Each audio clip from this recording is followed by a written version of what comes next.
Innal hamdalillah nahmaduhu wa nasta'inuhu wa nastaghfiruhu wa na'udzu billahi min shururi anfusina min sayyiati a'malina may yahdihillahu fala mudilla lahu wa may yudlil fala hadiya lahu asyhadu an la ilaha illallah wahdahu la syarika lahu wa asyhadu anna Muhammadan 'abduhu wa rasuluh.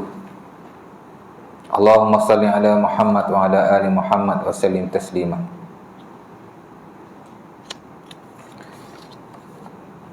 Syukur kepada Allah Subhanahu Wa Taala kerana pada malam ini kita diberi kesempatan dan juga ruang dan peluang untuk kita sambung pengajian fiqh Islam kita yang telah kita tinggalkan pada bulan yang lalu.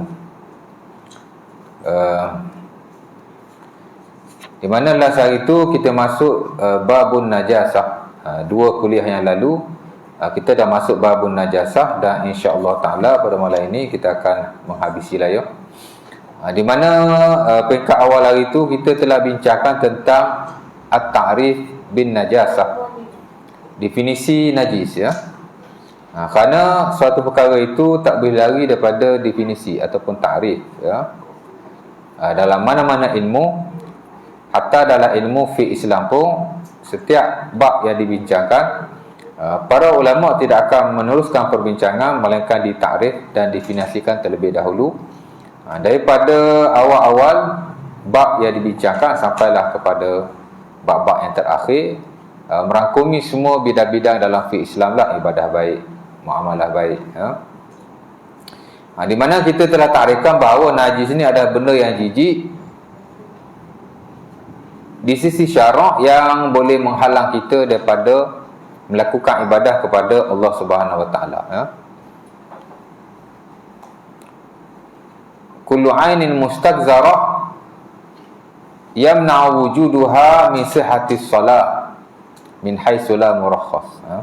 Itu salah satu definisi yang ada dalam mazhab Asy-Syafi'i dan yang paling masyhur di kalangan mereka. Itulah sesuatu benda yang mustaqzarah, yang kotor, yang jijik ya, syar'an, secara syarak lah ya, of course lah, sebab kita mendefinisikan secara syarak. Kullu ainin mustaqzaratin syar'an yamna'u wujuduha min sihhatis salah haitsu la murakhas. Di mana jika dia ada, ia akan menghalang daripada kita melakukan ibadah yang dituntut untuk kita bersih daripada najis lah ya, especially solat. Selagi mana tidak ada rukhsah yang berkaitan dengannya. Mana kalau tidak ada keuzuran-keuzuran tertentu, najis seumpama itu mestilah dibersihkan ya. Itu definisi lah ya. Di samping ada banyak lagi lah definisi yang lain. Kemudian kita dah bincang juga tentang hukum membersihkan daripada najis. Sama ada membersihkan badan kita ataupun pakaian kita ataupun tempat tinggal kita ya. Wajiblah. Dan saya dah baca ayat Quran yang menjadi rujukan para ulama dalam hal ini, umpama dalam surah Al-Muddathir kata Allah Subhanahu Wa Taala, ya ayyuhal muddathir qum fa'anzir wa rabbaka fakabbir wa thiyabaka fatahhir ya. Wahai orang yang berselimut, ya ayyuhal muddathir qum fa'anzir, bangunlah dan berilah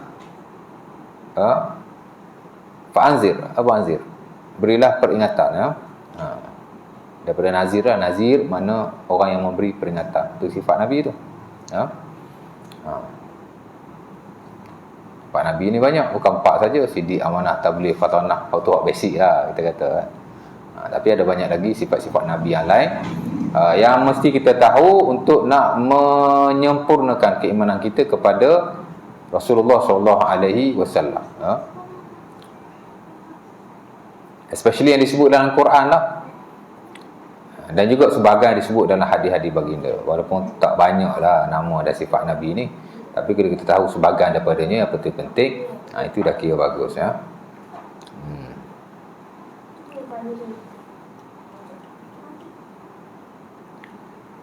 Wasiat kum fa'anzir wa rabbaka fakabbir, dan besarkanlah Tuhanmu. Itu bila kita belajar dalam bab semayang nanti, bab takbiratul ihram. Mana dalil takbiratul ihram dalam Quran?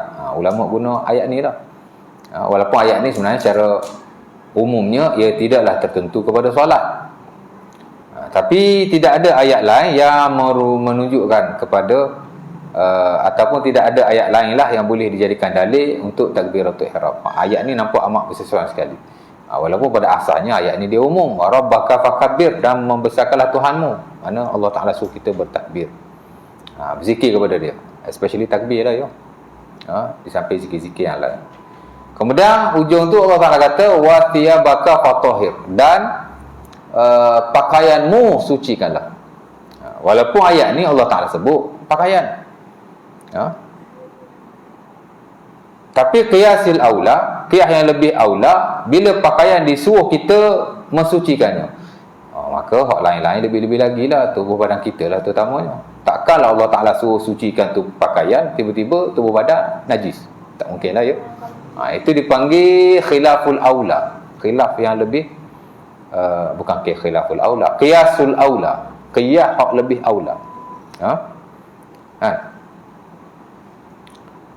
Macam kita kata buat baik kat mak ayah lah. Di samping Allah Ta'ala suruh kita wabil walidaini ihsana, buat baik kepada ibu dan ayah. Jadi kita tak boleh tak buat baik. Dan Allah Ta'ala kata wala taqul lahuma uffin, jangan kamu kata uff pada kedua orang tua kita. Jadi kalau uff pun tak boleh kata, kata-kata yang lebih buruk daripada uff. Uff ni orang Arab kata kalimatud dajar, kata-kata yang boleh menyinggung perasaan seseorang. Bila dia tak suka, dia kata uff, orang Arab. Orang Kelantan pun juga. Tu mana? Tak gitu Ustaz? Kan? Ni mana? Lebih kurang lah tu. Orang Arab kata uff. Kita kata mana kalimatud dajar, kalimah yang bila orang Arab dengar, dia tak suka. Kalau kalimah-kalimah yang very simple macam ni, tak boleh kita kata kepada kedua ibu dan ayah. Lalu maki, marah dia, lebih-lebih lagi dah. Itu dipanggil qiyasil aula. Mana daripada qiyas yang rendah kepada qiyas yang lebih tinggi. Boleh tak ya? Qiyas ni bukan boleh main ikut dan aja. Ada qiyas yang boleh, ada qiyas yang tak boleh ya. Nampak? Jadi kalau Allah Ta'ala suruh kita mensucikan pakaian, tubuh badan lebih-lebih lagi dah. Kan? Tempat pun sama juga, dalam konteks yang sama. Sebab nas-nas dalam agama ni, Quran baik, hadis Nabi baik, kadang-kadang ia bukan saja bersifat tekstual, mana lafaz itu kan, tapi juga kontekstual. Perkara-perkara yang dalam konteks yang sama lah kan. Nampak? Macam dalam Quran Allah Ta'ala larang kita minta tolong dengan jin. Pasal apa tak boleh? Pasal jin ni benda gaib. Benda gaib macam mana kita boleh ukur? Betul tak? Betul-betul kena bersandarkan kepada wahyu. Sebab tu para ulama kita bila dia mendefinisikan ghaib, dia kata benda yang tak boleh diketahui melainkan jalan wahyu. Al-Imam Ar-Raghib Al-Asfahani umpamanya dalam Mufarratil Quran, dia kata ghaib ni la yu'lam illa an tariqil wahyi. Tidak diketahui ia melainkan dengan jalan wahyu. La taqa' tahtal hawas wala tudrak. Bil uqul, benda yang tak boleh dicapai dengan anggota panca indera dan tidak boleh dicapai dengan akal, dan tidak diketahui melainkan dengan jalan wahyu. Itulah maksud ghaib. Kan? Dan jelas Allah Ta'ala larang kita minta tolong jin. Pasal jin tu ghaib. Tak boleh minta tolong jin saja. Kalau hak lain boleh. Sama aja benda ghaib kan. Minta tolong dengan roh-roh orang yang telah mati, ghaib dia tu tak sama. Sama aja, konteks yang sama. Allah Ta'ala larang jin, tapi jin tu benda ghaib.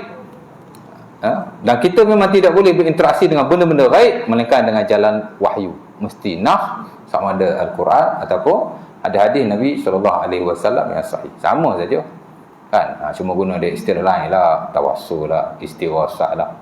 Dia pengalihan saja daripada nak ibadah betul-betul kepada Allah, kepada selain Allah, tapi dia menggunakan istilah-istilah yang berkenaan. Itu saja. Sedangkan dalam hal ghaib ni Allah Ta'ala dah bagi tahu tak boleh. Cuma Allah Ta'ala sebut jin sajalah kan. Pasal pada waktu itu memang orang Arab menyembah jin, atau setidak-tidaknya meminta pertolongan daripada jin. Sebab tu Allah Ta'ala larang begitu. Tapi benda-benda yang tidak ada pada zaman dulu mungkin ada pada hari ni. Zaman dulu maybe dia tak minta dengan roh orang yang mati. Zaman hari ni baru minta, tapi dalam konteks yang sama. Dan boleh dikiaskan sebenarnya. Boleh lah. Pasal dia konteks yang sama. Bukan kias, tapi dia dalam konteks yang sama. Jadi sama dalam hal ni apa nama, jadi Allah Ta'ala suruh kita sucikan pakaian kita daripada najis, ya. Dan menyucikan daripada najis ini adalah wajib. Hukum dia wajib. Saya dah baca dah hadis tu, banyak hadisnya. Hadis Anas bin Malik, tanazzahu anil baul fa inna amma ta'azabil qabri minhu, ya. Berlepas dirilah atau bersucilah daripada najis, kencing, ya, daripada kencing, kerana sebahagian besar daripada azab kubur adalah daripadanya. Saya dah baca dah hadis tu, hadis Imam At-Tabrani daripada Anas bin Malik, ya. Baik. Takrif, ya. Kemudian hukum bersuci daripada najis tu wajib lah, ya. Kemudian apa lagi kita beritahu itu tentang kepentingan membersihkan diri daripada najis. Dah sebut juga, saya dah baca hadis yang Nabi diperdengarkan oleh Allah Subhanahu Wa Taala, orang diazab oleh Allah kerana dia tidak bersuci daripada kencing, ya. Itulah hadis yang diriwayatkan dalam Sahih Bukhari dan Muslim daripada Ibnu Abbas, ya. Marra Nabi bi ha'id min hitanil Madinah fasami'a sauta rajulain yu'adzaban, ya. Nabi lalu di satu dusun, daripada dusun-dusun orang Madinah, Nabi dengar suara dua lelaki sedang diazab. Kemudian Nabi bagi tahulah, amma ahaduhuma kana yamshi bin nami la yastatiru minal baul. Nabi bagi tahu, amma ahaduhuma fakana la yastatiru au yastanzihu minal baul. Salah seorang ni dia tidak betul-betul bersuci daripada kencing, la yastanzihu minal baul, ataupun setengah riwayat la yastatiru minal baul, ya. Kata Imam Ibnu Hajar, la yatajannab wala la yatajannab wala dia tidak betul-betul lah, semasa dia kencing tu dia tidak menjaga air kencingnya sehingga ia mengenakan pakaian atau badannya, ya. La yastanzihu minal baul ay la yatajannab wala apa satu lagi perkataan tu, la yatajannab minal baul, ha. Baik. Dua kan. Jadi kepentingan dia banyak saya sebut itu. Tiga lah, takrif, kemudian hukum bersuci daripada najis, kemudian kepentingannya. Dan keempat yang penting juga ialah pembahagian najis, ya. Saya dah sebut najis ni secara amnya dibahagi oleh para ulama kepada mukhaffafah, mutawassitah dan mughallazah. Saya sudah sebutlah. Apa itu najis mukhaffafah? Najis lelaki ataupun bayi lelaki yang kencing berumur di bawah 2 tahun, dia tidak makan melainkan susu ibunya sahaja. Syarat dia bawah 2 tahun. Normally anak-anak atau bayi yang kecil hari ni lah, ya, before 6 bulan memang dia tak makan apa melainkan susu ibunya. Kalau lebih 6 bulan biasanya doktor atau nurse dia benarkan, ya. Tapi mungkin ada orang dia tak bagi makan sampai 2 tahun. Maka sampai tahap itu, jika dia tak makan melainkan susu ibunya, jika dia kencing, air kencing dia juga najis di sisi sebahagian para ulama, tapi dah majoriti cuma tak perlu basuh lah, ya. Itu mukhaffafah. Kerana ada sahabiah Rasulullah SAW, nama dia Ummu Qais, dia bawa anak dia yang kecil kepada Rasulullah SAW. Rasulullah ambil letak atas paha dia, dia kencing, kemudian Nabi tak basuh, Nabi hanya merenjis-renjiskan sahaja. Atta ila Rasulillah bibnillah saghir fa akhazahu Rasulullah fa ajlasahu ala hijrihi fa bala alaihi fad'a Rasulullah bima'in fa nadahahu wa lam yaghsilhu. Itu nasnya. Maknanya Nabi kita pernah buat uji kaji. Bayi yang 2 tahun. Dia makan tu, adakah air kencing tak berbau tu? Tak berbau, mungkin lah, ya. Tak tahulah. Tak ada bau, betul lah tu. Tak pasti, saya tak. Scientifically saya tak tahu. Tapi kalau ada kajian, saya rasa air kencing bayi yang lelaki yang tak makan atau apa-apa ni, mungkin dia tak ni lah, ya. Tak tahulah, aku kena kata tak ada kuman ke apa, Allah Ta'ala alam. Tapi dia tak berat lah, tak berat. Kalau dia makan yang lain-lain, bau macam-macam, mana lebih berat. Tapi setakat makan susu ibu, dia najis, di sisi majoriti memang dia masih najis, tapi dia tidak perlu dibasuh, hanya direnjih-renjihkan sahaja. Nabi pun sama, dia ambil air, dia renjih saja dan dia tidak membasuhnya. Sementara ada banyak hadis daripada Abu Samah, daripada Ali bin Abi Talib, yang diriwayatkan oleh Sunan Abi Dawud, Sunan Tirmizi, di mana Nabi kata jaulul ghulam yurash, ataupun setengah riwayat yundah, wa baulus sabi wa baulul jariyah yuksal. Nabi kata air kencing bayi lelaki direnjis sahaja, air kencing bayi wanita dibasuh. Baik. Itu mukhaffafah. Satu je. Air kencing bayi wanita, bayi lelaki yang tak makan melainkan susu ibunya. Mungkin timbul persoalan kenapa dibezakan bayi lelaki dan bayi wanita. Mungkin scientifically ada perbezaan itu, Allah Ta'ala. Tapi dari sudut nas, dari sudut syarak, memang Nabi membezakan, ya, antara bayi lelaki dan bayi wanita. Bayi wanita ni dia makan ke, dia tak makan ke, susu ibu ke tak susu ibu ke, dia tetap wajib dibasuh. Dua-dua tu kira najis. Bayi wanita ni sepakatlah ulama kata najis pasal dia dibasuh. Bayi lelaki ni majoriti kata najis, sebahagian kata tak najis, tapi dia tak wajib dibasuh, hanya direnjis sahaja. Ala kulli hal dia masih najis, cuma cara membasuhnya itu berbeza, di mana yang bayi lelaki diberi keringanan. Mungkin dia punya najis tu ringan lah, ya. Dia tak macam Haji kata lah, tak busuk ke apa, saya tak tahu lah, ya. Mungkin lah, mungkin, ya. Saya pun tak pasti pasal tak ada bayi lelaki, tak ada anak bayi lelaki kan. Takat dulu ku anak orang, dia tak pernah kencing lagi, tak pernah hidu air kencing ni macam mana, tak tahu lah, Allah Ta'ala. Tapi secara dalam fiqhnya macam itulah, ya. Baik. Tapi kalau nak basuh pun tak apa, mungkin kita tak selesa, ya tak? Basuh lah. Tapi dia tidak wajib. Itu saja, ya. Kemudian najis mughallazah. Tadi mukhaffafah. Mukhaffafah ni makna ringan. Kemudian mughallazah. Mughallazah ni makna berat. Merujuk kepada najis anjing dan babi, dan bukan hanya najis mereka, tapi juga tubuh badan kedua-duanya sama juga najis, ya. Hatta kata Al-Imam Abu Husain Yahya bin Abil Khair Al-Yamani, sahibul bayan, ulama besar dalam mazhab Syafi'i. Kalau sebut sahibul bayan, kita baca buku-buku fiqh mazhab Syafi'i yang silam lah, ya, yang besar-besar, Al-Majmu', ya. Baca buku Al-Imam Al-Ghazali umpamanya, baik Al-Wasit, baik Al-Basit, atau sesiapa sahaja di kalangan ulama-ulama besar mazhab Syafi'i, jika dikata sahibul bayan, tuan punya kitab yang bernama Al-Bayan, ia merujuk kepada Al-Imam Abu Husain Al-Yamani, ya. Dia antara ulama besar, ya. Dan buku Al-Bayan termasuk dalam buku ensiklopedia, buku fiqh yang meluas.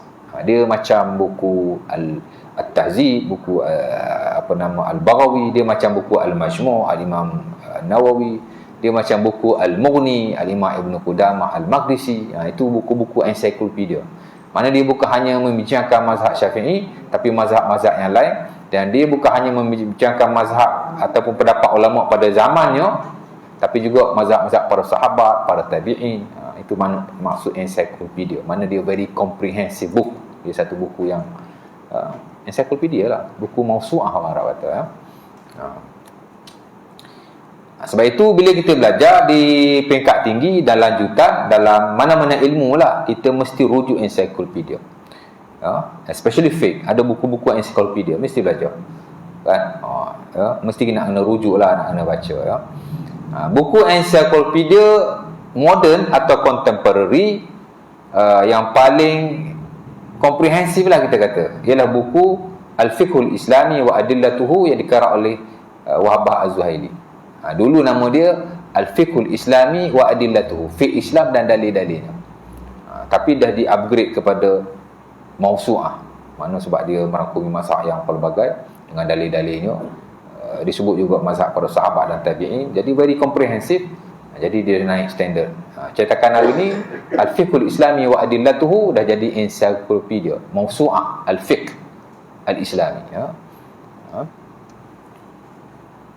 Tapi banyak lagi lah buku-buku yang lain. Cuma saya sebut yang paling masyhur lah, ya. Hatta yang dirujuk di peringkat tinggi, ya. Orang belajar master, belajar PhD. Buku-buku ensiklopedia seperti ini dia mesti nak kena rujuk. Mesti nak kena rujuk, baik. Mughallazah, anjing dan babi lah, ya. Kemudian saya dah hurai panjang lebar itu, selain daripada kedua-duanya disebut sebagai mutawassitah, makna yang ringan. Mutawassitah ni makna pertengahan, daripada perkataan wasat, intermediate, middle, tengah lah, ya. Berat pun tidak, ringan pun tidak, dia pertengahan. Kalau hak ringan tadi dibasuh hanya dengan merenjih-renjih air sahaja. Kalau hak berat nak boleh disamak 7 atau 8 kali, salah satu dengan air tanah. Ni saya urai dah perincian dia hari tu. Adapun yang mutawassithah, dia tidak boleh dibasuh hanya dengan merenjih-renjih saja, tidak juga dibasuh dengan tanah hatta sampai 7-8 kali, tapi cukup dengan basuh sekali basuhan saja selagi mana warna, bau dan rasanya hilang. Ya, habis. Kalau sekali-sekali dah. Kalau 2 kali, 2 kali lah. Asalkan settle. Itu perkelasan najis lah ya, yang paling masyhur, yang bukan hanya digunakan pakai dalam mazhab Syafi'i, juga dalam mazhab-mazhab yang lain. Mutawassithah, mukhaffafah dan mughallasah. Tak apa. Boleh nak minum elok ke tu? Tanya. Babi lah kan. Allah bagi tahu dalam Quran kan. Bismillah. Itu kalau kita di satu tempat. Kita pergi ke satu tempat, satu pulau. Tadi kan tak ada makanan. Babi pun tak ada. Tapi anjing ada. Anjing ada. Kenapa? Maksudnya anjing boleh dimakan kan? Kalau kita Boleh, darurat. Jadi jarang cakap begitu. Itu darurat. Darurat makan apa saja. Boleh pakai. Kan? Faman turra ghaira baghin wala adin fala isma alaih. Siapa-siapa yang darurat, dia tak nak tapi dia terpaksa. Darurat ni makna terpaksa. Fala isma alaihi, maka tidak ada dosa baginya. Ulama pun buat kaedah. Ad-daruratu tubihul mahzurat. Benda-benda yang tak boleh dengan sebab darurat atau keterpaksaan, maka dia dibolehkan. Ad-daruratu tuqaddar biqadariha. Kaedah yang bercabar daripada kaedah itu ialah darurat pun darurat juga, tapi dia mesti sekadarnya. Kan? Bukan dalam konteks makan minum saja. Dalam hal-hal yang lain pun sama juga. Kita belajar dalam muamalah. Dalam interaksi antara lelaki dan wanita yang tidak halal nikah. Pesakit wanita, doktor lelaki. Jangan nak ubat. Kalau kaedah itu tidak diguna pakai, ayat ni pasal makanan, tapi dia diguna pakai dalam hal-hal yang lain. Kan? Ayat Quran dan hadis Nabi ni kadang-kadang konteks dia luas. Macam tadilah Allah Ta'ala sebut pakaian, tapi dia dalam konteks yang sama dia boleh diguna pakai. Jadi Allah Ta'ala sebut darurat dalam hak awak makan dan minum. Kalau darurat makanlah, tak berdosa. Tapi diguna pakai dalam hal darurat-darurat yang lain. Banyak darurat kehidupan kita ni. Hatta bila kita belajar usulul fiqh, dalam maqasidus syariah memang ada apa yang disebut sebagai ad-daruriyat. Kan? Dia panggil daruriyat lah. Maqasid syaraknya 5, hifzun nafsi, hifzul din, hifzul mal, hifzul ird, hifzul nafs. Itu juga disebut sebagai daruriyat al-khams, benda yang mesti dipelihara kelima-limanya. Itu sembahyang, soh, jarak, daruriyat juga tu. Kan? Memanglah merapat asam ni tak wajib, isi majoriti, tapi dia termasuk dalam daruriyat. Kalau wajib pun dia mesti dijarakkan. Apatah lagi tidak wajib. Tapi ada yang nak membesar-besarkan pasal jarak soft solat ni. Mungkin kita berbeza lah dengan pandangan-pandangan yang lain, hatta yang diwartakan di mana-mana kan. Jadi tapi dah kerajaan suruh macam tu, di atas dasar tertentu disokong pula oleh ulama-ulama kesemuanya. Dan dia bukan satu isu yang besar, jarak lah sekejap. Boleh dekat-dekat lah kan. Tapi janganlah kita berlebihan pula. Darurat juga je. Kan? Doktor lelaki, pesakit wanita, dia nak buat darurat. Tapi sekodarnya lah, kalau dia sakit kaki, peganglah kaki dia. Jangan pegang pegang tempat lain pula. Itu makna ad-daruratu tuqaddar biqadariha. Boleh, tak ada masalah. Anjing ke? Kalau babi tak ada, anjing boleh ustaz. Anjing itu kira lebih ringan daripada babi tu. Kata Imam Syafi'i, al-khinzir akhbath min al-kalbi. Babi lebih berat daripada anjing. Tak tahulah kan. Boleh, tak ada masalah. Untuk menyelamatkan nyawa.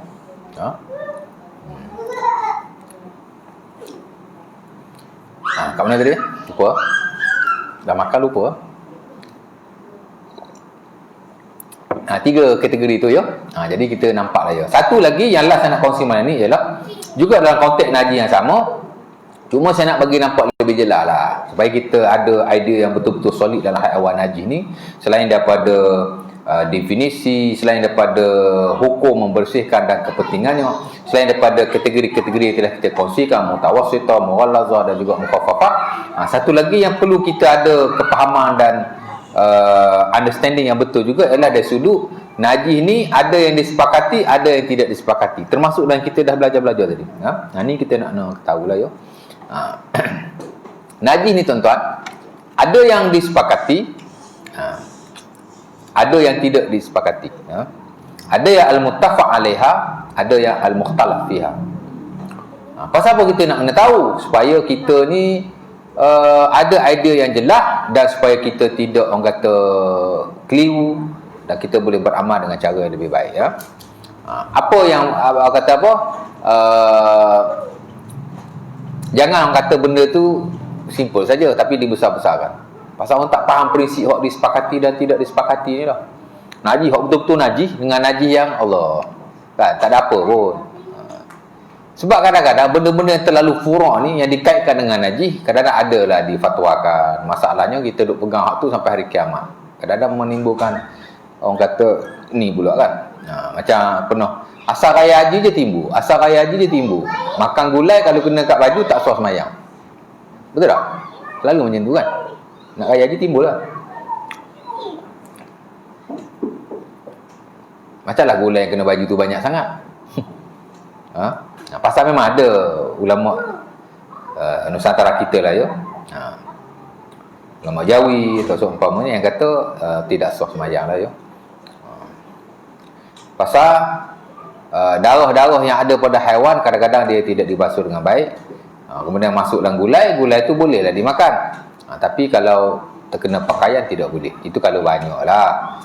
Dan tidaklah saya kira betul-betul merupakan fatwa yang muktamad sehingga tak sah sembahyang. Lagi tu bukan banyak sangat gulai tu. Memang tidak ada masalah sama sekali ya. Pasal dia dah jadi makanan pun, that's why dia boleh makan. Dan dia bukan najis lagi. Kalau ada pendapat sebegitu, dia hanya pendapat individu ulama tertentu saja. Yang mana belum tentulah kita boleh ikut. Kan? Macam isu baca doa ketika salam bila sembahyang. Memang ada ulama fatwa kan. Tapi setahu saya seorang je lah dalam mazhab Syafi'i, nama apa tak. Tapi the rest, mana ada ulama yang menyuruh atau menggalakkan atau menganjurkan doa ketika salam. Pasal salam ni bukan mahadud doa. Tak ada riwayat Nabi baca doa ketika salam. Dan doa yang dibaca ketika salam tu yang sepatut dibaca before salam. Doa tu doa Abu Saleh. Dia akan beliau dalam Sunan At-Tirmizi, dia baca doa Allahumma inni as'alukal jannah wa a'udzubika minan nar. Bila Nabi tanya dia apa yang kau baca sebelum salam dalam sembahyang kau, dia kata aku baca Allahumma inni as'alukal jannah wa a'udzubika minan nar. Apa yang aku baca yakni before salam, bukan ketika salam tu. Kita hidup baca doa tu ketika salam pula dah. Ni ada ulama ni, dia pun ambil lah hadis umum, hadis Abi Umamah Al-Bahili. Nabi kata seabdul-abdul doa kan. Ayu doa asma, mana doa yang paling mustajab? Nabi pun kata jauful lailil akhir wa duburus salawatil maktubat. Di tengah malam dan di hujung semayang. Duburus salawatil maktubat, di hujung semayang yang fardu. Hujung semayang ni boleh jadi before salam, boleh jadi selepas salam, yakni after semayang tu. Itu yang kita tahu pendapat ulama kita. Dan dia kata boleh jadi juga ketika salam, tak boleh jadi before salam pasal ada dalil praktikalnya. After salam pun ada dalil praktikalnya. Allahumma inni ala zikrika wa syukrika, doa kan termasuk dalam wirid-wirid lepas semayang tu. Tapi ketika salam tak ada dalil praktikalnya. Jadi tak bolehlah dikias-kias umpama itu atau dipahami sedemikian rupa.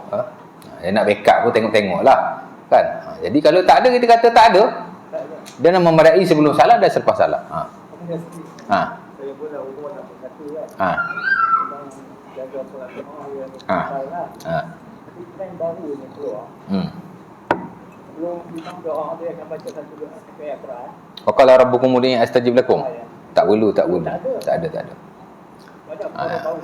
Yalah. Tak perlu nak doa, tak perlu baca. Doa ni dia ada adab-adabnya. Ada adab-adabnya. Al-Imam Zakaria Al-Ansari, Syekhul Islam dalam mazhab Syafi'i, dia ada buku adabud doa, ahkamud doa, hukum hakam doa. Dimasukkan syarat-syarat doa, adab-adab doa. Yang saya kira dalam banyak-banyak ulama yang menyusun adab doa, hak paling banyak dia lah. Kalau nak dikira, Al-Imam Nawawi rahimahullah dalam Al-Azkar, dia sebut adab doa ni tak banyak, tak sampai 10 pun. Tapi hak dia antara yang saya lihat lah, banyak buku-buku doa yang saya baca, ulama dulu baik, ulama sekarang baik, yang saya kira adab doa yang paling banyak lah yang disebutkan oleh ulama kita ialah Zakaria Al-Ansari, Syekhul Islam dalam mazhab Syafi'i. Ada 30 adab berasaskan kepada sunnah-sunnah Rasulullah SAW. Ada yang betul-betul sahih dan disepakati, ada yang khilaf, macam sapu muka tu khilaf, kan? Kalau ikut Al-Imam Izzuddin Ibn Abdis Salam, dia kata bodoh. Dia ulama besar mazhab Syafi'i, the king of the scholars. Dia tak suka sapu muka ni. Lam yasihu fiha syai', tak sahih dia kata hadis tu. Dia dah kata macam tu, tapi majoriti kata sunnah sapu muka ni. Masing-masing lah kan, tak kisahlah. Mana tadi? Jadi dalam 30 tu saya tak dapati dalam mana-mana part yang kata before doa disunnahkan kita membaca apa-apa ayat Quran. Kalau ada pun hanya digalakkan kita memuji Allah Subhanahu Wa Taala dan selawat pada Nabi. Ya. Kalau dah sudut bacaan, ada adab yang lain banyaklah, menghadap kiblat, berwudu, angkat tangan, ya, macam-macam lah ya. Tapi hak betul-betul sunnah dan sudut lafaz, apa yang kita nak baca, dua saja. Itulah memuji Allah Subhanahu Wa Taala, as-sana'u 'ala Allah. Yang kedua berselawat kepada Rasulullah SAW. Itu disepakati oleh para ulama. Pasal ada hadisnya, hadis Fudalah bin Ubaid diriwayat oleh Imam Abi Dawud dan Imam Tirmizi rahimahullah. Cuma Nawawi dalam Al-Azkar dia kata hadis ni dhaif, dalam Al-Majmu' dia kata hadis ni hadis sahih. Macam itulah lebih kurang. Tapi ala kulli hal hadis tu diguna pakai oleh para ulama. Secara lafzi, lafaz yang kita nak baca before doa, puji Allah, selawat Nabi. Adapun membaca ayat-ayat tertentu, zikir-zikir tertentu, tidak ada. Nampak? Kalau ada pun kita tutup doa dengan Rabbana atina fid dunya hasanah, di atas perbuatan Ibnu Mas'ud, kerana ada dalam Sahih Bukhari, lam yad'u bi da'watin illa da'a biha. Dia tak doa dengan satu doa melainkan dia akan baca Rabbana atina fid dunya hasanah. Itu tak ada masalah. Ataupun kita baca Rabbana taqabbal minna du'aana innaka antas samiul alim. Kita doa. At the end kita baca Rabbana taqabbal minna innaka antas samiul alim. Itu dalam ayat Quran. Digalakkan oleh Al-Imam Al-Khatib Asy-Syarbini rahimahullah dalam buku Muqtamad Mazhab Syafi'i, Mughnil Muhtaj. Kerana makna dia itulah, kita minta Allah Taala terima doa kita, Rabbana taqabbal minna innaka antas samiul alim. Tapi before doa baca wa qala rabbukum ud'uni astajib lakum, setahu saya tidak ada. Dan tak perlu pun. Ayat tu memanglah, kan? Wa qala rabbukum ud'uni astajib lakum. Itu Allah Taala, ayat tu menyebut Allah Taala berkata, doalah kepadaku, aku akan mustajab kepada kamu. Itu saja. Dia bukan, dia tak jadi part untuk kita baca dalam doa.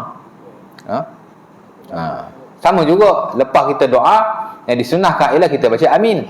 Amin. Itu sepakat para ulama. Al-Imam Syafi'i rahimahullah, kalau nak tambah Rabbal Alamin. Ataupun kita sebutlah sifat-sifat Allah after that. Tapi sekadar amin itu sunnah. Tapi taqabbalallahu minna minkum tak ada. Lepas tu ada tempat buat, ada tempat tak buat, pasal dia tidak sunnah. Taqabbalallahu minkum atau minna wa minkum ialah bacaan semasa solat hari raya, bukan ketika doa. Jadi banyak benda yang tidak ada kena-mengena dengan doa, ataupun makna dia tu adalah kena-mengena dengan doa, tapi dia tak termasuk dalam adab-adab doa. Tak perlu. Ya. Before doa tak ada apa-apa, hanya puji Allah, selawat Nabi. After doa kita amin, that's it. Orang nak baca tu pulang pada dia lah. Orang ni ikut-ikut, orang tu baca seorang, dia pun baca. Kemudian orang ni baca, kemudian orang ni baca, kemudian orang ni baca, jadilah ramai baca. Benda tu benda tu sunnah ataupun benda yang disyariatkan, kan? Jadi kalau kita belajar benda tu tidak ada, tidak perlu. Dan kalau benda tidak disyariatkan, kita angkat jadi syariat, itu setengah orang kata bid'ah tu, kan? Nampak? Baik, boleh. Kat mana tadi? Tak apa. Saya nak habiskan yang tu. Saya sebut tadi, ada yang disepakati, ada yang tak disepakati, ya. Yang disepakati sebenarnya tidak banyak. Ya. Yang tidak disepakati, of course lah, selain daripada yang disepakati. Mestilah ia lebih banyak daripada yang tidak disepakati. Kalaulah yang disepakati banyak, yang tidak disepakati tidak banyak, nescaya ia akan memberatkan kita. Mesti. Macam kita kata semayang lah. Kan? Rukun sikit, sunat banyak. Pasal agama ni memang macam tu.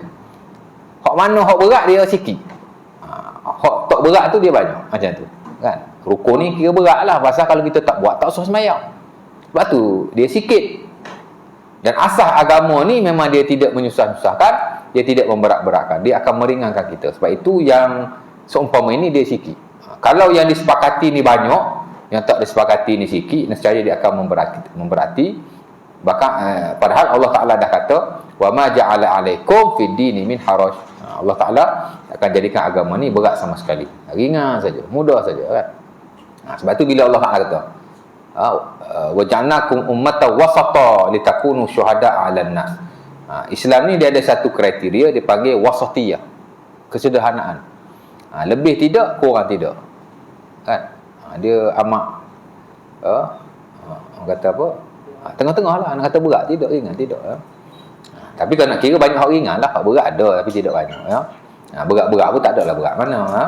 Okey, yang disepakati saya kira hanya sedikit saja. Pertama ialah najis dan yang pertama najis yang disepakati, najis yang disepakati hanya beberapa, saya tidak banyak. Yang pertama ialah kencing dan tahi manusia. Ini disepakat oleh para ulama, ia adalah najis, tidak ada khilaf. Cuma kalau sikit dia diberi kemaafan. Seumpama percikan-percikan kencing, rasyashul baul, dia termasuk dalam an-najasah al-ma'fu anha, ya. Jadi disebut oleh Az-Zuhaili dalam Muqtamad Fiqh Mazhab Syafi'i, ya. Dan begitulah yang lain. Percikan-percikan darah umpamanya, darah tu memang tak sepakat. Tapi kalau dia terkena pakaian, kalau sedikit diberi kemaafan, itu dari sudut najis dimaafkan. Tapi dari sudut najis yang disepakati, pertama tahi dan kencing manusia.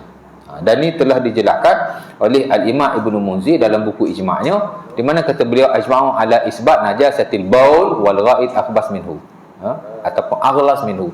Telah sepakat para ulama, tak ada khilaf, kencing manusia adalah najis dan tahiknya lebih berat daripada itu. Dalil dia, dalil yang saya sebut-sebut sebelum ni lah, ya. Hadis Anas bin Malik, hadis Ibnu Abbas yang Nabi lihat orang diazab tu, dan banyak lagi hadis-hadis yang lain, ya. Orang Arabi pergi kencing kat masjid, akhirnya Nabi suruh sahabat membasuh air kencing itu dengan air. Sabbu alaihi zanuban mimma. Nabi kata pergi ambil air, kemudian simbah, menunjukkan ia najis, ya. Tahid, of course lah, kata Anas bin Malik lah, Sahih Bukhari dan Muslim, tabarazan Nabi li hajatihi summa ataituhu bima qasalabi. Nabi berak, kemudian aku bawa air, Nabi membasuh beraknya dengan air itu. Pasal najis. Kalau dia tidak najis, saya Nabi tidak membasuhnya. Jadi ada banyak nas yang menunjukkan bahawa kencing dan tahi manusia adalah najis, sehingga tidak boleh khilaf sama sekali. Ada nas yang banyak. Jadi mau tidak mau, ia telah diijma'kan oleh para ulama. Itu nombor satu. Nanti saya habiskan ini lah. Kencing, tahi manusia, confirm, sepakat, dia najis. Yang kedua, habis itu tahi dan kencing haiwan tak sepakat, ya. Tak sepakat. Ada ulama kata semua tahi dan kencing haiwan adalah bersih, tidak najis sama sekali. Ini pendapat sebahagian para ulama, hatta yang disokong oleh Al-Imam Ibrahim An-Nakhai rahimahullah, ulama yang berada di Mesir, tak silap saya, dia tabi'in yang besar, tapi ada ulama kata tak najis sama sekali, ya.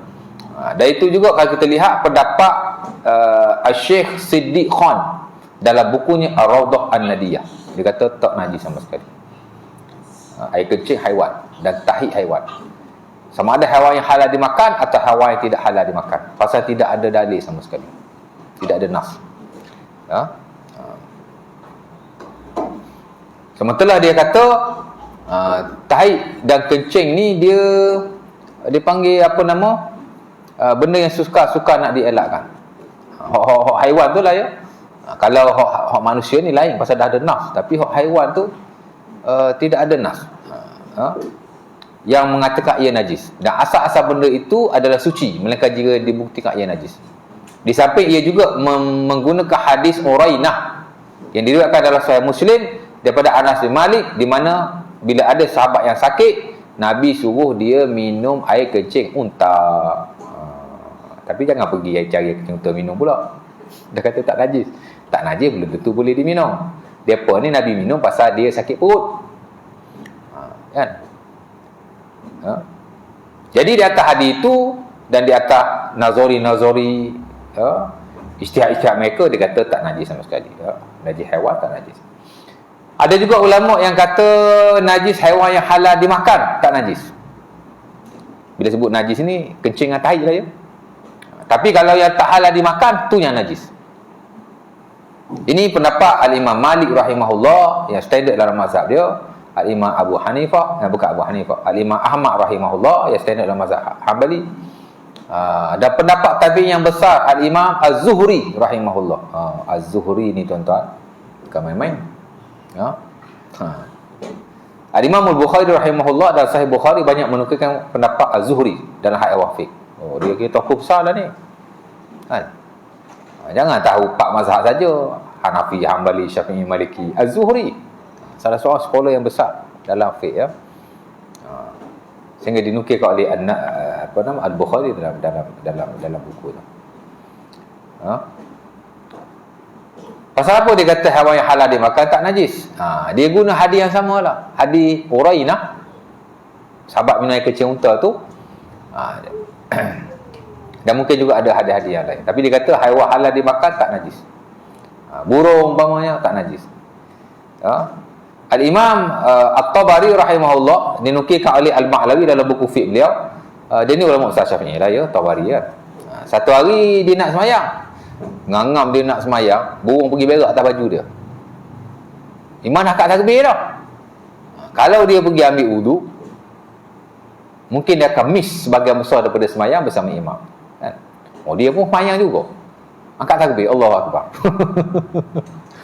Jadi sahabat-sahabat yang lain tengok dia, pakat tengok je belaka. Apa hal member ni tak pergi basuh ni, najis tu. After semayang, bila orang bagi tahu dia, kenapa kau semayang, najis ada kat baju tu, najis burung. Dia pun kata ana Hanbaliyul mazhab, aku ni mazhab Hanbali. Dia mazhab Syafi'i. Tapi pada waktu itu dia ambil pendapat mazhab Hanbali yang kata tidak najis. Dan dia meneruskan solat kerana dia melihat meneruskan solat itu lebih penting daripada aku pergi basuh najis yang tidak disepakati ni. Memanglah mazhab Syafi'i kata najis, tapi dia ambil lah pendapat yang standard dalam mazhab Hanbali untuk digunakan. Dan dia kata ana Hanbaliyul mazhab. Kenapa Al-Ma'lawi masuk cerita-cerita seumpama ini? Supaya kita ni benda-benda hak remeh-temeh ni janganlah duk bertegang sangat, ya tak? Setakat najis burung je pun. Jadi kalau nak pakai untuk diri sendiri, mengatakan ia tidak najis, tidak salah. Sementara dalam certain circumstances, dalam keadaan-keadaan tertentu kan. Kalau saya pun, kalau imam dah akad takbir, semayang je lah kan? Nak tahi burung bukan busuk mana pun. Jadi boleh berpegang ia tidak najis ya? Tidak ada masalah sama sekali ya. Jadi dia kata halal dimakan tak najis ya. Tapi yang standard dalam mazhab Syafi'i, of course lah ya, semua najis adalah semua najis haiwan sama ada halal dimakan atau tak halal dimakan adalah najis ya. Tapi kita kena ingat pendapat yang mengatakan bahawa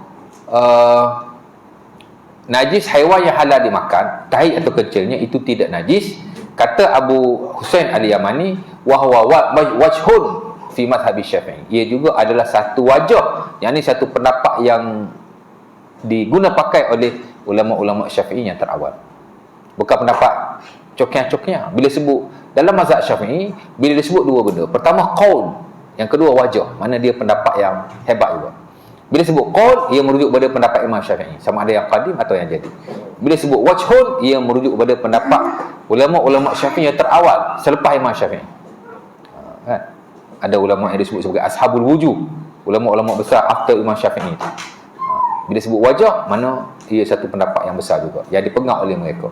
Jadi tak ada masalah lah. Itu yang At-Tabari kata aku Hanbali mazhab tu. Kalau dia tak kata aku Hanbali mazhab pun, itu juga pendapat lah mazhab Syafi'i, tak ada masalah pun.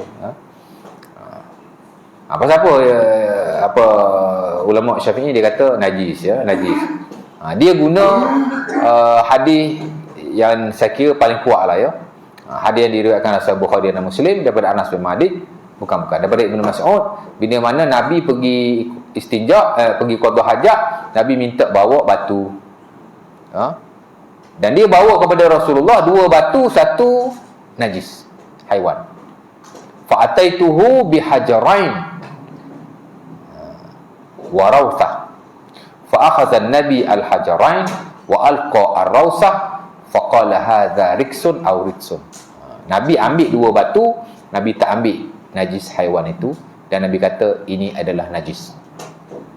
Cuma masalah dia, kisah ni dalam setengah riwayat. Umpama dalam Sahih Ibnu Khuzaimah, beliau meriwayatkan najis yang dimaksudkan oleh, najis yang disebut oleh Anas bin Malik ialah najis himar, rawsatu himar. Dalam Bukhari Muslim tak sebut.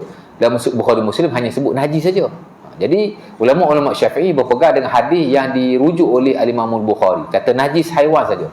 Tapi kalau kita lihat secara detail dalam Sahih Ibnu Khuzaimah, yang disebut ialah najis himar. Jadi ulama Syafi'i boleh kita guna hadis ni, itulah najis. Hambali dipegang yang halal dimakan, tak halal dimakan, boleh guna hadis yang diriwayatkan dalam Ibnu Khuzaimah, itulah najis himar. Kerana himar tidak dimakan. Nampak? Jadi ada konflik di situ. Dari sudut teks ataupun hadis yang diriwayatkan sendiri. Ada yang kata najis saja, ada yang kata najis himar. Jadi sebab itu kita lihat ulama dalam hal ni dia tidak ada kesepakatan. Jadi kita kata boleh betul berlaku lah, kita kata kan, pasal ada nah berlaku, ada masing-masing. Baik. Jadi 2 kan. 1, kencing dan tahi haiwan. Tadi kencing tahi manusia sepakat, tapi haiwan tak sepakat. Yang halal dimakan, tak halal dimakan. Boleh nampak gambaran dia, ya. Ya. Jadi kalau kita berpegang ia najis, especially yang standard dalam mazhab Syafi'i, jangan kita tak basuh pula, basuh lah kalau boleh. Tapi dalam setengah-setengah keadaan, mungkin ada rukhsah untuk kita beramal dan mengatakan ia tidak najis, macam Tabari tadi lah, ya. Jadi kita nak menepah konteks-konteks seumpama itu. 1. Yang kedua yang sepakat juga ialah bangkai. Bangkai sepakat. Pasal Allah Ta'ala sebut dengan jelas dalam beberapa ayat Quran, antara surah Al-Ma'idah, hurrima alaikumul maitah wadda walahmul khinzir, dan surah Al-An'am ayat 145 saya baca belakang dah sebelum ini. Kan? Allah Ta'ala kata, qul la ajidu fima uhiya ilayya muharraman ala ta'imin yat'amuhu illa maitatan aw daman masfuhan aw lahma khinzir fa innahu ritsun. Di situ Allah Ta'ala sebut maitah. Dalam hadis memang banyaklah hadis tentang bangkai ni adalah najis. Sepakat ulama bangkai najis. Tapi ada bangkai-bangkai yang mereka tidak sepakat lah, ya. Bangkai manusia tak sepakat. Ada ulama kata najis, ada ulama kata tak najis. Ya. Tapi yang kuat tak najis, ya. Yang kuat tak najis. Bangkai manusia bukan najis. Pasal ada hadis Al-Baihaqi memang Nabi sebut dia tidak najis. Inna mayyitakum laisa binajis. Daripada Ibn Abbas. Sementara dalam hadis Bukhari Muslim saya pernah baca dulu masa bincang air itu, bab air saya pernah baca, Nabi SAW pegang Abu Hurairah dalam keadaan dia berjunub. Kemudian dia lari pergi mandi, dia balik-balik, Nabi kata, kau pergi mana? Aku mandi. Nabi kata, subhanallah, al-mu'min la yanjus. Maha suci Allah, orang beriman itu dia tidak najis. Ya. Jadi bangkai manusia dia tidak najis. Oleh bagaimanapun, tak bolehlah ditahan-tahan bangkai manusia itu beberapa hari sebelum ditanam, melainkan jika ada keperluan-keperluan tertentu. Kan? Kalau tak ada, mesti disegerakan. Asmi'u bil janazah. Itu prinsipnya. Ya? Hendaklah kamu segera menunaikan jenazah. Ya? Segeralah. Mana kalau tidak ada apa-apa, terus. Batu kalau kita lihat dalam pengurusan jenazah, semua simple-simple. Kan? Mana ada berjela-jela? Ada azan nak sembahyang jenazah? Tak ada. Kan? As-salatu jami'ah pun tak ada. Tapi tu imam kita banyak duk as-salatu jami'ah. Tu imam tak kaji fiqh. Tak tahulah kok ada mazhab lain. Tapi kalau mazhab Syafi'i memang tak ada as-salatu jami'ah tu. La yunada bil azan wala bis salati jami'ah. Tidak ada azan yang panjang, tidak ada azan yang pendek. As-salatu jami'ah dia azan yang pendek lah tu. Dia tak ada. Tak perlu sama sekali, ya. Tapi dia okey lah kalau setakat kata as-salatu jami'ah. Ada setengah tempat tu sebelum nak angkat takbir Al-Fatihah sampai 7 kali. Aku kan nak peko je kata tu imam. Nak pekong dengan serban je. Tak pakai serban lah, kopiah kan. Ambil kau pekong mau. Iman ni apa? Al-Fatihah. Ingat sekali ya. Bismillahirrahmanirrahim. Alhamdulillahirabbil alamin. Ya heran belakang dia tak ada 2 orang balik Mesir tu. Imam masjid tu lah. Dia baca ni imam tua. Dah expired dah, dah resign. Imam muda duduk belakang. Imam muda pun ikut je kan. Patut tegur lah. Tapi dah biasa, dah rutin kan. Saya ingatkan sekali ke okey lah. Al-Fatihah. Aku kira sampai 7 kali. Kita dah lah tak boleh berdiri lama. Bengkok pinggang. Aduh, letih lah. Tu kadang-kadang kita bukan tak nak pergi pengurusan jenazah ni, tapi fed up. Saya ada buat benda merepek-repek kan. Lepas semayang, Al-Fatihah lagi. Berapa mau baca Al-Fatihah dah. Baik. Begitu juga dengan bangkai ikan. Ikan dia tak najis ya. Kita baca dulu bab air. Wa tahuru ma'uhu al-hilu maitatuhu. Haiwan yang ada di laut semua adalah halal untuk dimakan. Selagi mana dia tidak beracun. Lagi bangkai belalang sama juga. Belalang tu kira bangkai juga, tapi dia tidak najis. Dia boleh dimakan bahkan. Hatta sahabat dalam satu peperangan, bukan satu peperangan, banyak peperangan dia hanya makan belalang. Bukan hanya makan belalang, dia makan belalang juga. Ibn Abi Awfa lah, saya Bukhari Muslim, dapat jihad tak silap saya, dia sebut dia pernah berperang dengan Nabi, yang dia makan adalah belalang. Mungkin dimakan jugalah makanan yang lain, tapi antara lauknya ialah, ataupun antara makanan dia makan juga ada belalang. Ghazawtu ma'an Nabi sattan sab'an aw sitta ghazawat na'kul ma'ahu al-jarad. Kami pernah berperang dengan Nabi 6 atau 7 peperangan, kami hanya makan belalang. Kami makan belalang. Ya. Jadi belalang dia tak bangkai ya. Dia bukan najis. Dia macam ikan juga. Dia boleh makan. Belalang besar ke, belalang kecil ke. Kita orang tua dulu kat kampung, ada belalang dia kata boleh makan, ada belalang dia kata tak boleh makan. Semua belalang boleh dimakan. Semua. Betul. Tapi ada orang kata belalang tak boleh makan kan. Belalang apa yang kala hijau tu, yang kecil-kecil yang duduk kat padi, orang tu kata tak boleh makan. Boleh. Apa pula tak boleh? Belalang dewa tak boleh. Belalang dewa. Semua belalang boleh dimakan. Dewa tak dewa boleh dimakan semua. Itu tak boleh makan mungkin dari sudut perbuatan. Dari sudut hukum, belalang semua boleh dimakan. Melainkan kalau belalang tu beracun. Ada belalang beracun. Tak tahu lah ya. Lagi ada bangkai disepakati oleh para ulama juga, jika sesuatu terputus daripada haiwan yang hidup juga dianggap sebagai bangkai. Contohnya kambing, kaki dia terputus. Kaki yang putus tu bangkai, sepakat para ulama. Dia masih dalam konteks bangkai. Ma'ubi namin hayyin fahuwa mayyit. Hadis Al-Hakim daripada Abu Sa'id. Ma'quti amin bahimah fahiya maitah wa hiya hayyun, ma'quti amin bahimah wa hiya hayyah fahiya maitah. Atau kama qala hadis Abi Waqi' Al-Laisi yang diriwayatkan oleh Abi Daud. Banyak lagi lah nana yang lain. Lagi bangkai sepakat ya. Tapi bangkai-bangkai yang tadi tidak najis. Ataupun tak sepakat. Macam manusia tak sepakat ya. Bangkai ikan pun tak sepakat. Ada setengah ulama juga kata bangkai ikan adalah bangkai. Terutama yang lama terapung-apung di lautan. Ada khilaf sikit sebanyak lah mana yang tak sepakat. Tapi yang sepakat bangkai haiwan yang ni, yang duduk atas ni.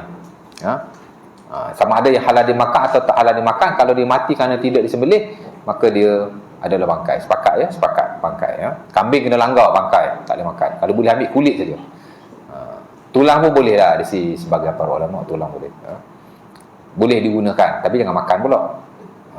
Macam kulit tadilah, boleh digunakan bila disamak, tapi tak boleh dimakan. Tapi kalau ikut Imam Syafi'i, fatwa baru dia kata boleh makan. Makan lah. Saya ikut Imam Syafi'i. Kalau tulang tak payah samak ya, boleh terus digunakan. Lagi saya ingat habis kot. 2 bangkai kan. Yang ketiga yang disepakati juga ialah darah haid, damul haidah. Sepakat ulama ya. Pasal Nabi memang suruh membersihkan darah haid. Banyak hadis-hadisnya. Hadis Asma' binti Abi Bakar yang diriwayatkan Sunan Abi Daud. Sahabat tanya Nabi tentang darah haid. Dia kata tahutu summa takrusu bil ma' summa tadahu summa tusallifi. Nabi kata kena basuh, kemudian kamu semayanglah. Ada banyak lagi hadis-hadis yang lain. Tapi darah haid sepakat. Tak ada khilaf. Kecuali kalau basuh-basuh juga tak hilang kesan, tu tak apa. Pasal ada orang tanya Nabi, kalau tak hilang macam mana? Yakfikal ma' wala yadurruki asaruhu. Nabi kata, basuh saja, kalau ada kesan tidak ada masalah. Selain daripada darah haid, tak sepakat. Darah manusia, darah haiwan yang halal dimakan, tak halal dimakan, darah apa saja, tak sepakat. Ya. Ada sebagian ulama kata najis, ada ulama kata tidak najis. Tapi sebaik-baiknya basuhlah. Sebaik-baiknya. Nampak? Yang kata tak najis pun kuat juga hujahnya. Pasal ada banyak nas yang menunjukkan hal-hal yang berkenaan. Sebab tu ulama-ulama contemporary macam Asy-Syaukani rahimahullah dalam Nailil Autar, dia kata tidak najis. Umpama Al-Albani rahimahullah, boleh sebut Albani? Boleh? Dia kata wada' wal ittifaq manqudah bima sabaqa minan nuqul. Dia kata yang kata ijma' darah itu najis terbatal dengan nas-nas yang diriwayatkan. Memang banyak nas yang menunjukkan darah ini tidak najis. Selain daripada darah haid lah ya. Tapi kita tak nafilah, majoriti ulama yang kata najis pun ada dalil-dalilnya juga dalam Quran. Ayat yang saya baca tu ada sebut darah kan. Al-An'am ayat 145, Allah Taala kata audaman masfuhan, atau darah yang terpancut. Darah yang terpancut najis, sama saja yang terpancut ke yang tak terpancut. Cuma dalam Quran disebut darah terpancut. Dan mungkin lagi ada nah-nah yang lain. Jadi ada yang kata najis, ada yang kata tidak najis. Tapi tak sepakat lah ya, melainkan darah haid. Darah haid confirm. Tapi selain daripada haid tidak disepakati. Sebaik-baiknya basuh lah ya. Tapi kalau sikit-sikit dia dimaafkan. Jadi tak ada nak dikaitkan dengan ni Wahabi lah apalah ni. Ini khilaf yang sedia ada dalam fiqh. Terutama khilaf-khilaf yang contemporary. Sebab ulama-ulama silam lebih mengatakan darah ini najis. Mereka lebih taklid kepada dalil-dalil yang digunakan oleh ulama terdahulu. Dia tak lawan lah. Sementara ada ulama-ulama yang menukilkan ini adalah ijma'. Macam An-Nawawi dalam Al-Majmu', dia kata ijma'. Bila dia sebut ijma', ulama-ulama yang selepas itu dia tak berani nak bangkang. Tapi yang modern-modern, yang contemporary, yang melihat secara keseluruhan, dia bukan kata berani.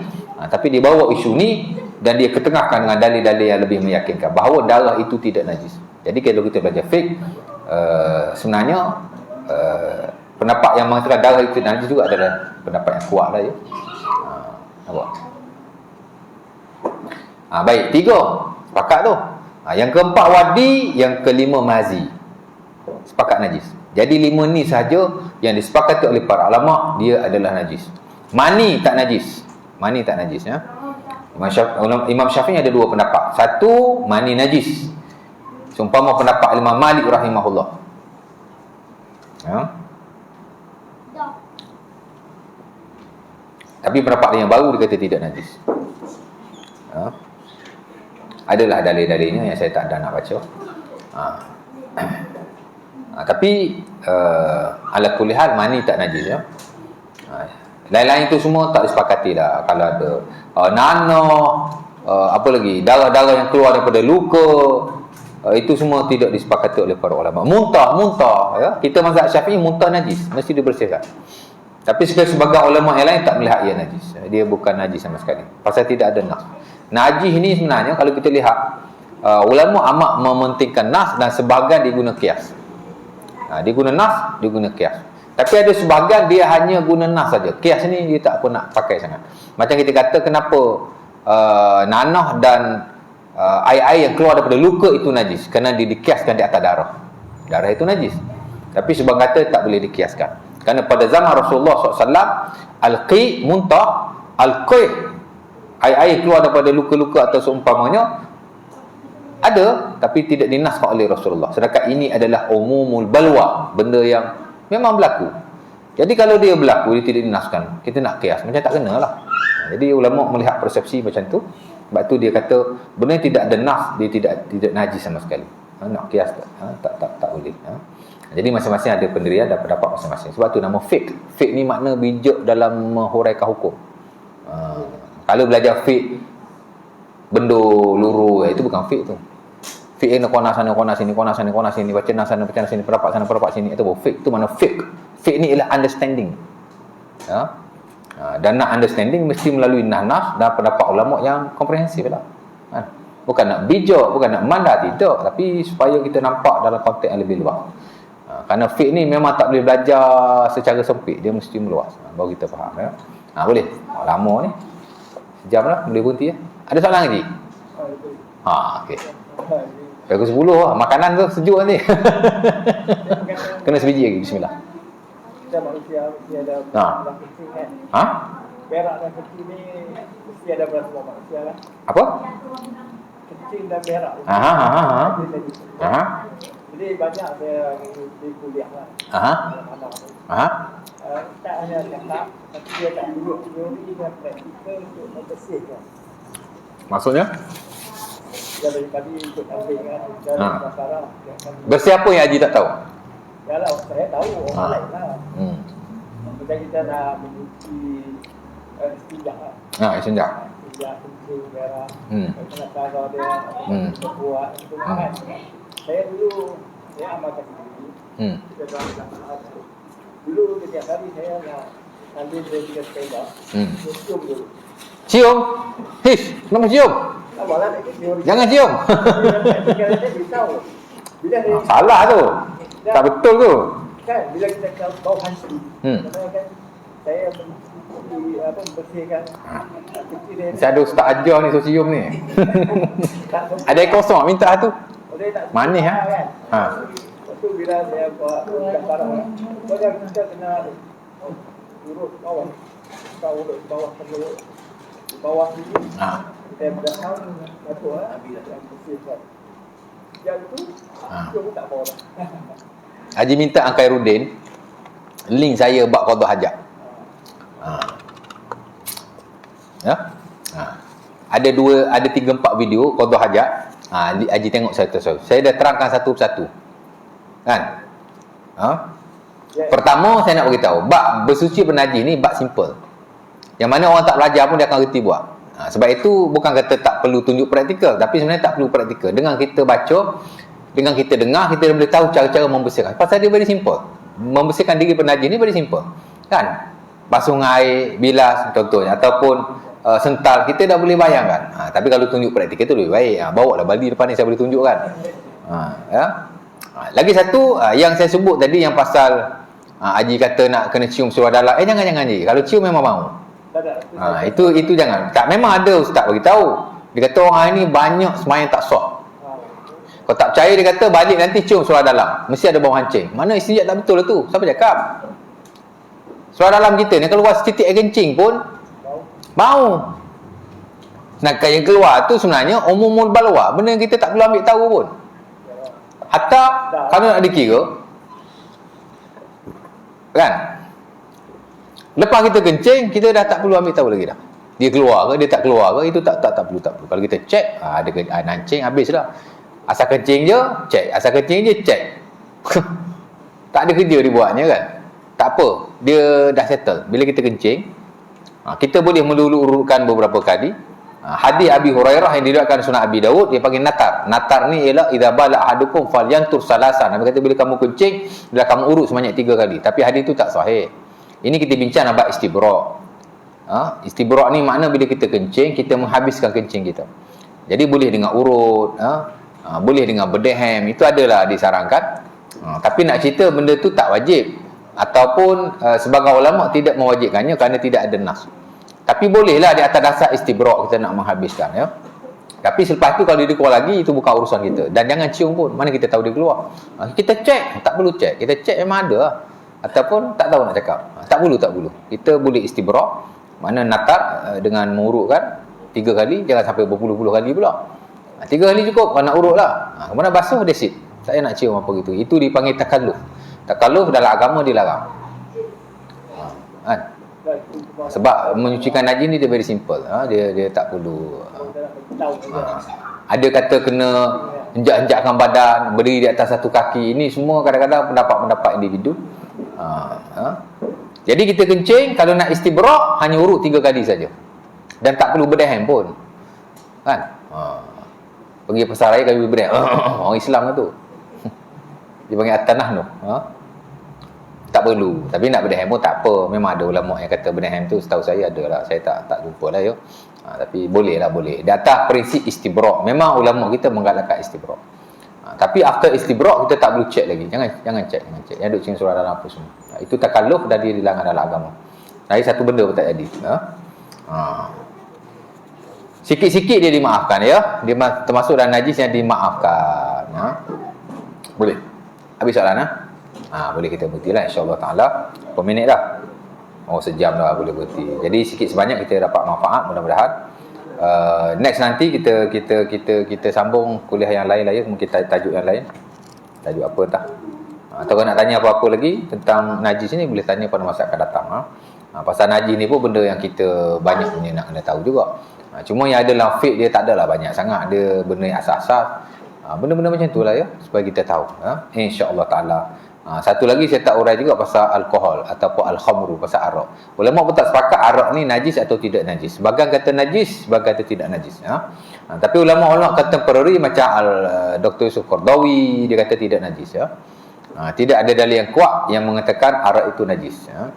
Of course lah, alkohol yang digunakan dalam perfume atau seumpamanya, dia bukan dalam kategori al-khamru, arak yang diminum. Itu tak ada masalah. Mudah-mudahan aku luka lazab. Assalamualaikum warahmatullahi wabarakatuh. Tanggung majlis kita tafsir kafarah surah Al-Asr.